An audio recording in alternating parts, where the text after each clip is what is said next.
علی کا بکرا عید سے 10 دن پہلے گھر آ گیا تھا۔ علی بہت خوش تھا۔ وہ اپنا زیادہ وقت اپنے بکرے کے ساتھ گزارنے لگا۔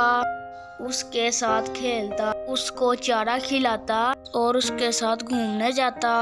اپنے بکرے سے اس قدر دوستی ہو گئی تھی کہ اس کو اپنے سے جدا کرنے کا سوچ کر ہی وہ اداس ہو جاتا۔ بالآخر عید کا وہ دن آ گیا۔ نماز کے بعد سبھی لوگ قربانی کرنے لگے تو علی نے اپنے بکرے کو گلے لگا لیا۔ وہ رونے لگا کہ وہ اپنے دوست کو قربان نہیں کر سکے گا۔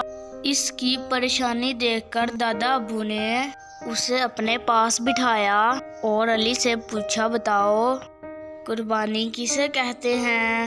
علی تھوڑی دیر خاموش رہا اور بولا، اپنی سب سے پیاری چیز اللہ کی راہ میں دینے کو قربانی کہتے ہیں۔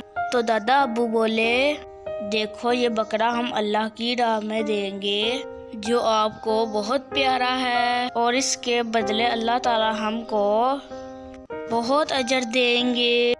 علی سمجھ گیا اور اس نے خوشی خوشی اپنے ابو کے ساتھ مل کر اپنا بکرا قربان کیا۔